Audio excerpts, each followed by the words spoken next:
Morning children, today we are going to study the topic PS of mature anther. A transverse section of mature anther. That diagram is very important. The diagram alone will ask for 3 marks question. ஓகேவா டயகிராமோட அதாவது notes சேர்த்து கேட்டாங்க அப்படின்னா ஒரு 5 mark question.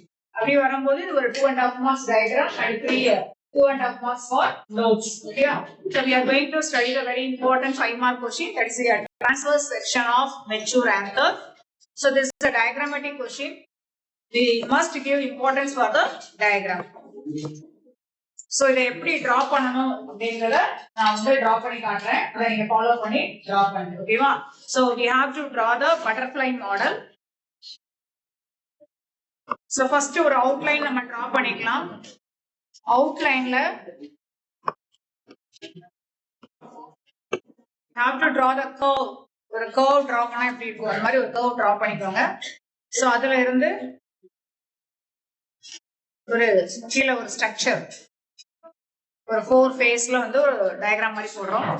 So இதுக்கு கீழ வந்து trees வந்து நம்ம தலைகீழ எழுதுனா எப்படி இருக்கும் அதே மாதிரி தான் இருக்கும்.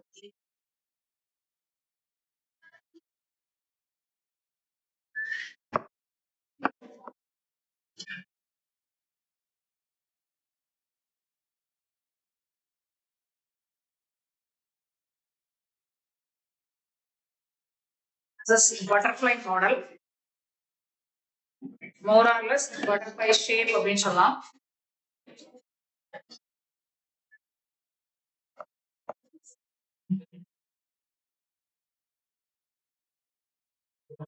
So இந்த ஸ்ட்ரக்சர் வந்து ஒரு மெச்சூர் ஆங்கர்ல மட்டும் தான் நமக்கு தெரியும். யங் ஆங்கர்ல இந்த ஸ்ட்ரக்சர் நமக்கு தெரியாது. So this is your mature anther.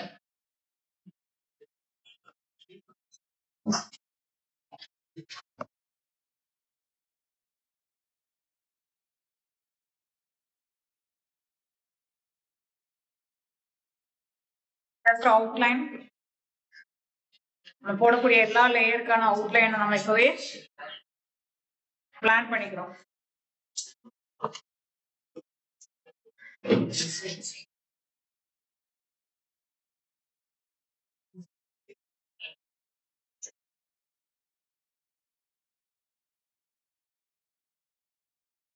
So what is the outermost layer of the mature anther அப்படின்னு பாத்தீங்க அப்படின்னா so that is the epidermis. Mature anther ஓட ஒரு outer layer அப்படிங்கிறது epidermis. And next layer is called by endothecium. And third layer is middle layer. And innermost layer is called by tapetum. So the first we should fill the connective tissue. So this is called connective tissue. So based on that name, they have to connect the 4 lobes. The 4 lobes consist of your microspores. So this is connective tissue. So what is the functions of connective tissue? I mean, they have to connect all the 4 lobes and which is supply the nutrition to the developing microspore. Actually, microspore வந்து food எங்க இருந்து supply ஆகுது அப்படினு பாத்தீங்க அப்படினா tapetum ல இருந்து supply ஆகும். So tapetum is the innermost layer. They have to supply the nutrition to the developing microspore. அது மட்டும் இல்லாம இந்த connective tissue என்ன பண்ணுது அப்படினா nutrition வந்து supply பண்ணுது. So you have to draw the honeycomb like cell structure. The cell வந்து எப்படி இருக்கும் அப்படினா ஒரு honeycomb like structure ஆ இருக்கும். ஓகேவா இந்த மாதிரியான ஒரு செல்ல வந்து நீங்க டிரா பண்ணுங்க. அண்ட் இன்னர் ரீஜியன் கொஞ்சம் thin லேயர்ல போட்டுக்கலாம். Inner layer is very thin, not thick.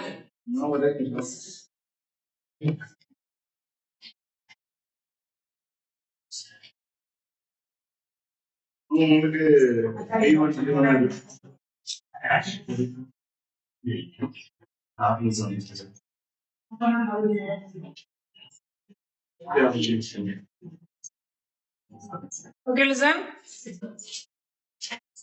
So this is the connective tissue.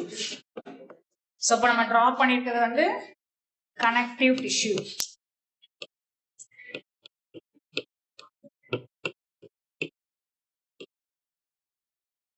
Okay, next we are going to draw the outermost layer. So that is epidermis. So the epidermis oda structure usually எப்படி இருக்கும் அப்படினா கொஞ்சம் zigzag நம்ம போட்டுக்கணும்.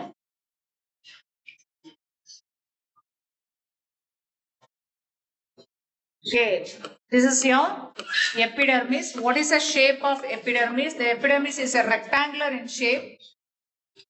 Epidermis or rectangular in shape. So elongated இருக்கும், rectangular in shape. So this is a single layer. So what is the functions of epidermis? So epidermis is protective in function. Epidermis doing the protective in functions. See that it is a single layer and protective in function. So here the cells are undergoing the division. So what type of division is occurred? That is anticlinal divisions. Okay. So இங்க நடக்கக்கூடிய இந்த டிவிஷனுக்கு என்ன பேரு அப்படினா anticlinal division. This is called by anticlinal division. So as a result of anticlinal divisions, remaining layer, that's your inner layers are formed. அப்போ the epidermis அப்படிங்கிறது anticlinal divisions நடந்தாதான் இங்க என்ன கிடைக்கும்? Anticlinal division. So anticlinal division நடந்தாதான் we can get the remaining layers. Innermost layers எல்லாம் நமக்கு வந்து form ஆகும். ஓகேவா? So anticlinal division to cope up with the rapidly enlarging the internal tissues. Internal tissues வந்து நமக்கு வரணும் அப்படின்னா outermost layer வந்து என்ன ஆகணும் அப்படின்னா that is undergoing the divisions.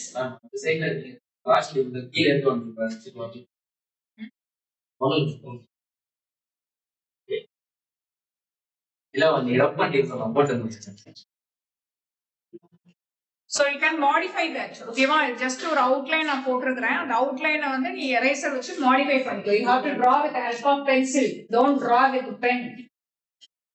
Okay. And next layer. So what is the epidermis? Look at that once again. So epidermis is a single layer and protective in function. The cells undergo repeated anticlinal divisions. So what is the anticlinal divisions?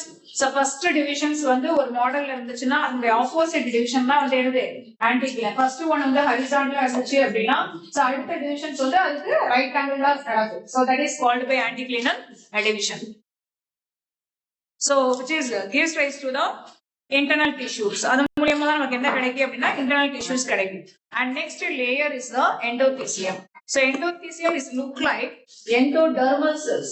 So endodermal அப்படிங்கற செல் வந்து நம்ம dicot root monocot rootல பார்த்திருக்கோம். ஓகேவா?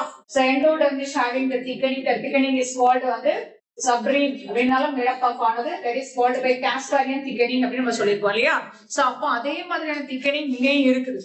So what is the shape of endodermal cells? Endodermal cells பாத்தீங்க அப்படினா கொஞ்சம் enlarged shape ஆ இருக்கும். So this is also single layer. இது கொஞ்சம் dome shapeல வந்து இருக்குது. Single layerல தான் இருக்கும். They have a thickening in the tangential wall. இப்ப நான் போடுற thickening தான் tangential wall thickening. ஓகேவா? So இது வந்து எப்படி இருக்கு அப்படின்னா அந்த thickening வந்து அதிகமா இருக்கும். So இந்த thickening இதுதான் tangential wall thickening அப்படின்னு நம்ம சொல்றோம். So these thickenings are present in the angiospermic plants and some of the plants they don't have a thickening. இதே மாதிரி thickening வந்து அதுல இல்ல. இப்ப நான் போடுற thickening வந்து எங்க இருக்கு அப்படின்னு பாத்தீங்கன்னா that is in the tangential wall thickening. Tangential wall thickening. So tangential wall thickening in endothelium. ஓகேவா? அப்ப cross wall thickening அப்படினா இதுதான் cross wall. This is a cross wall. ஓகேவா? So cross wallல thickening வந்து mostly இருக்காது. ஓகேவா? But some plants they have a thickening in the cross wall. Cross wall அப்படிங்கிறது radial wall னு சொல்லுவாங்க. So cross wallக்கு இன்னொரு பேரு என்ன அப்படினு பாத்தீங்கன்னா radial wall thickening. Cross wallக்கு இன்னொரு பேரு வந்து radial wall. Radial wall. So this is radial wall thickening. அப்ப யூசுவலா பாத்தீங்க அப்படினா tangential wall thickening தான் இங்க இருக்கு. பட் வந்து radial wall thickening is very very rare அப்படினு சொல்றோம். In some species they have a tangential wall and radial wall thickenings are present. So what are the cell wall substance are there அப்படின்னு நீங்க பார்க்கும்போது யூஸ்வலா இருக்கக்கூடிய thickening அப்படின்னு நீங்க பாத்தீங்க அப்படின்னா அதுல செல்லுலோஸ், ஹெமிசெல்லுலோஸ் அந்த மாதிரியான செல் வால் மெட்டீரியலா இருக்கும். பட் வந்து அப்நார்மல் திக்கனிங் அப்படின்னு சொல்லும் போது லிக்னின் அந்த மாதிரியான பெக்டின் அப்படிங்கிற ஒரு ஹார்ட் செல் வால் மெட்டீரியல்ஸ் வந்து அதுல இருக்கும். ஓகேவா? So it is endothelium அப்படிங்கிறது it's a single layer.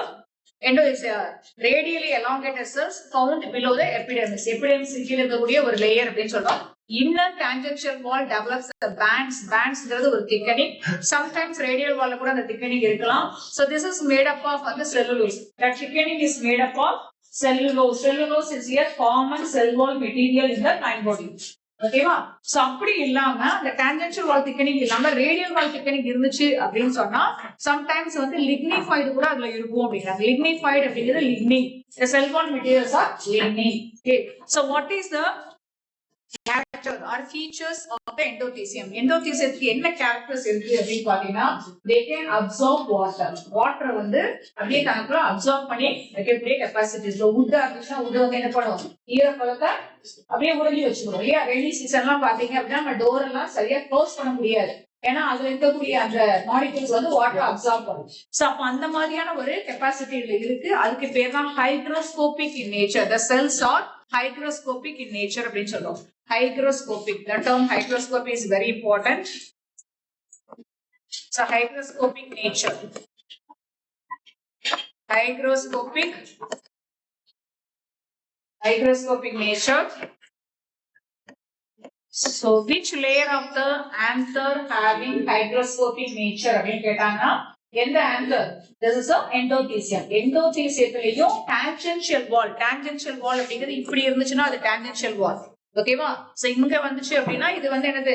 Radial வால். அவ டான்ஜென்ஷியல் வால்ல திக்கனிங் இருக்கு. அந்த திக்கனிங் தான் hygroscopic in nature. They can absorb water. ஓகேவா? And next one, this is absent in some of the species. இதெல்லாம் absent ஆயிருக்கு அப்படின்னு பாத்தீங்க அப்படின்னா aquatic plantsல இது absent ஆயிருக்கு. Aquatic plantsனா என்ன அர்த்தம்? Hydrophytic plants. So this is absent in the hydrophytic plants. So anthers of aquatic plants, saprophytes, clistogamous flowers and extreme parasites. So இதுல எல்லாத்துலயுமே இந்த tangential wall thickening இல்ல. ஓகேவா?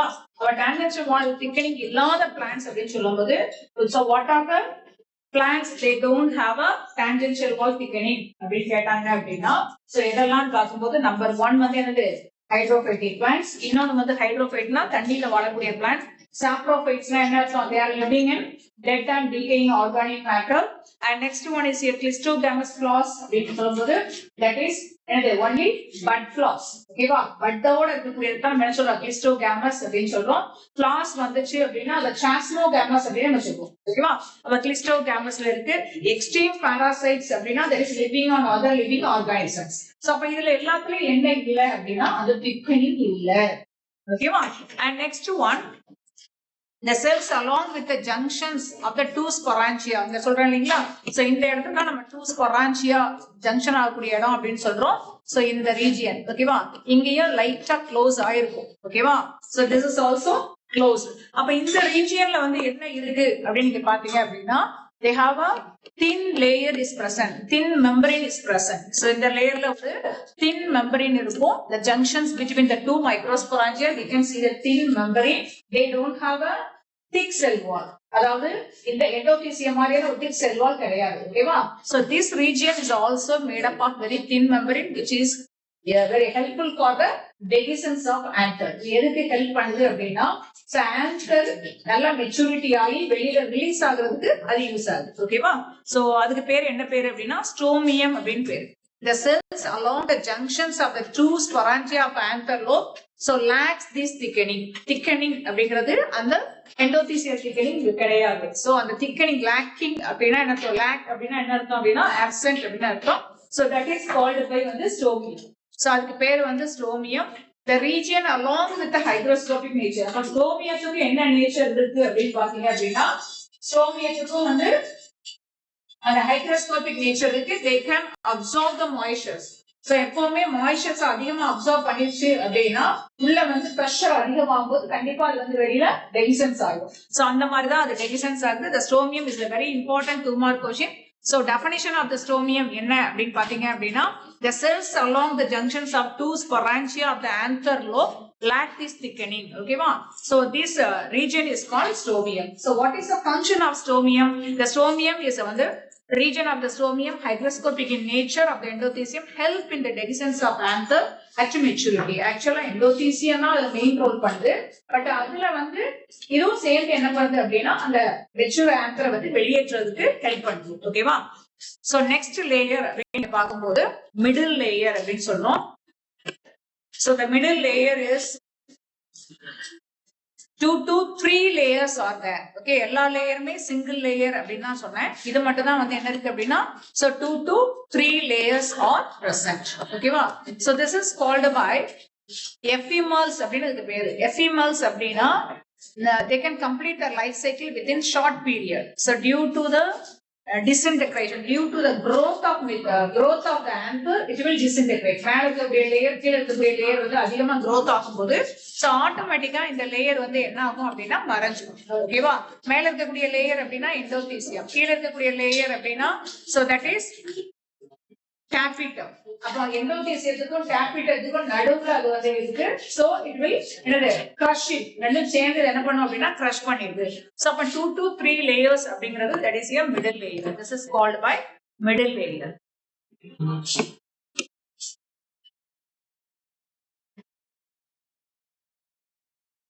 This is middle layer.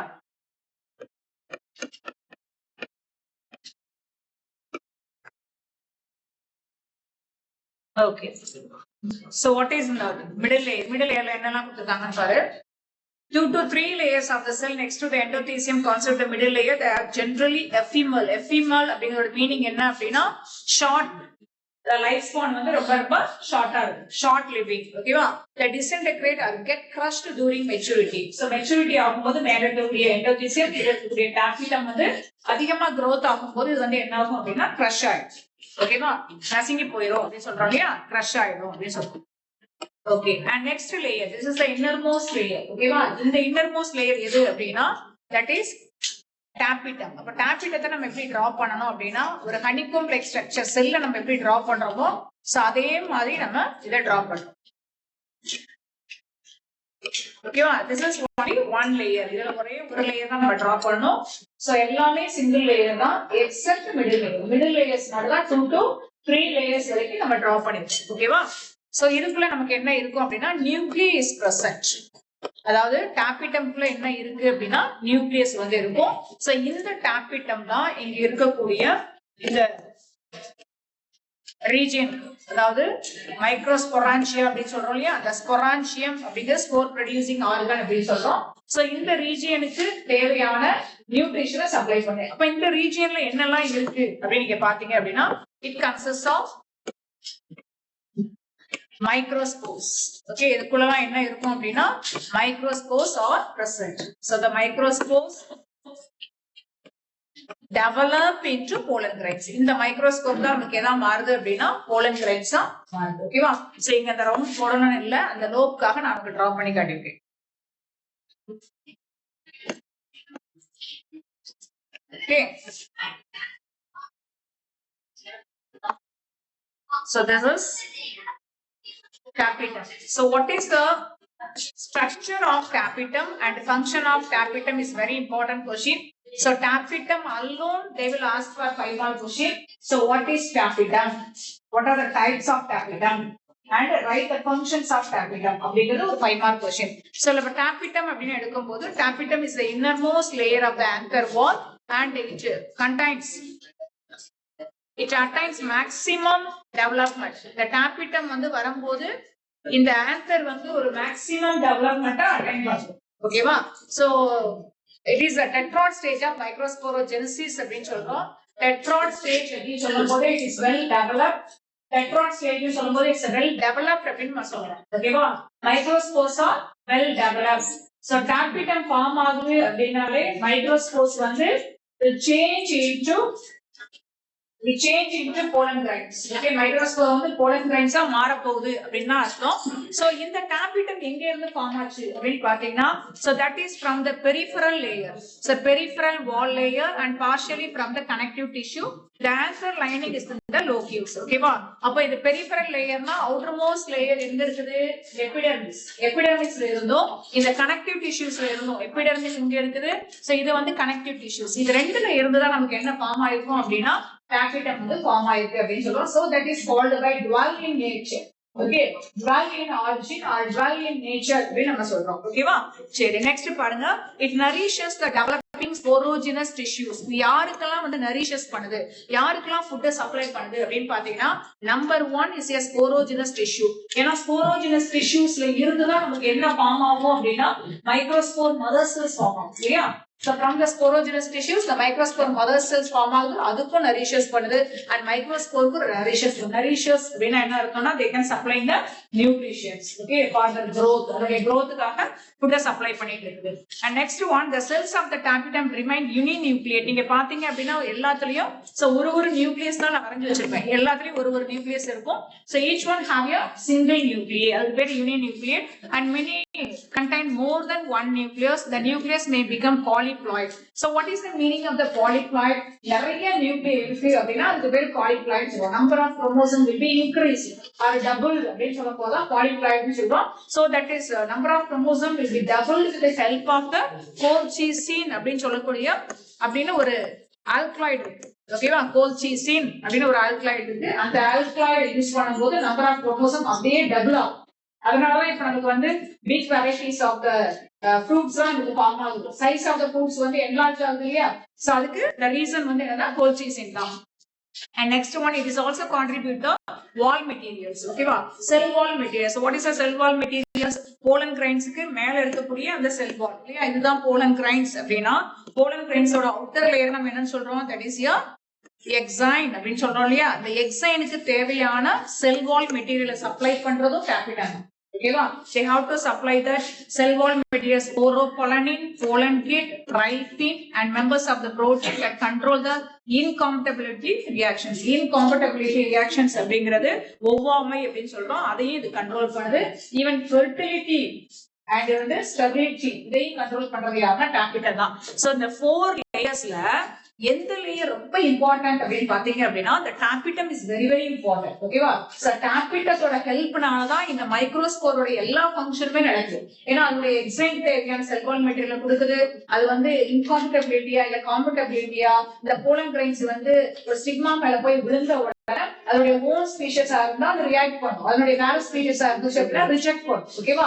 அப்ப rejection reaction protein கூட அதான் secrete பண்ணுது. Okay, இவ்வளவு ஹெல்ப் பண்றது யாரு அப்படின்னா இந்த tapetum தான். So what are the types of tapetum அப்படின்னு சொல்லும்போது secretory tapetum சொல்றோம், invasive tapetum சொல்றோம். secretory tapetumல வந்து என்ன ஆகும் அப்படின்னா அதனுடைய ஒரிஜினல் பொசிஷன்ஸ் வந்து திரும்ப வரும். ஓகேவா? ஏன் அப்படின்னா each nucleus is present in the cell. But what about in the invasive tapetum? They have to lose their original position. ஏன் அப்படின்னு பாத்தீங்க அப்படின்னா சோ இப்போ இதுதான் செல் அப்படின்னா செல்லுக்குள்ள இருக்கக்கூடிய நியூக்ளியஸ் தெரியும், பட் இந்த செல் வால் எல்லாம் டிஸ்இன்டகிரேட் ஆயிடும். It means all the nuclei are together in one place. எல்லா நியூக்ளியும் ஒரே இடத்துல குமிஞ்சிடும் இல்லையா? அப்ப அதனுடைய ஒரிஜினல் பொசிஷன் வந்து லூஸ் ஆயிருது அப்படின்னு சொல்றாங்க. Okay, and what about the functions of tapetum அப்படின்னு பார்க்கும்போது tapetumோட மெயின் ஃபங்க்ஷன் நம்ம ஏற்கனவே அந்த பேராகிராஃப்ல படிச்சிட்டோம். supply the nutrition to the developing microspores and வந்து sporopollenin அப்படின்னு சொல்லக்கூடிய ஒரு எக்ஸைன் மெட்டீரியல் அதை ப்ரொடியூஸ் பண்ணுது. and fish bodies மூலமா அதை ப்ரொடியூஸ் பண்ணுது. it is used for the pollen ball formations அப்படின்னு சொல்றோம். and next one பாத்தீங்க அப்படின்னா rejection reactions protein அது வந்து வர்க் பண்ணுது. So the pollen kit material is contributed by the tapetum cells. pollen kit, sporopollenin இது ரெண்டுமே எக்ஸைன்ல இருக்கக்கூடிய ஒரு pollen ball materials. ஓகேவா? சோ இப்போ sporopollenin அப்படிங்கிறது வந்து எதுக்கு யூஸ் ஆகுது அப்படின்னு பாத்தீங்க அப்படின்னா ஒரு ஆங்கரை நம்ம வந்து ரொம்ப நாள் வந்து ஸ்டோர் பண்ணி வைக்கிறோம் அப்படின்னா ப்ரிசர்வ் பண்ணி வைக்கிறோம் அப்படின்னா அது கெட்டு போகாம அதனுடைய தன்மை மாறாம இருக்கிறதுக்கு அது யூஸ் ஆகுது அப்படின்னு சொல்லலாம். pollen kit material வந்து என்ன பண்ணுது அப்படின்னா so transfer to the pollen surface ஒரு oily nature இருக்கும். so அந்த oily nature வந்து இதனால தான் வருது அப்படிங்கறாங்க. and enzyme protein responsible for rejection reactions of the stigma. rejection reactions அப்படின்னா old species இருந்தா react பண்ணும், வேற species இருந்தா rejected பண்ணும். so அந்த மாதிரியான ஒரு the proteins are derived from the capital cells அப்படின்னு நம்ம சொல்றோம். ஓகேவா? so this is the structure of that is a TS of mature anther.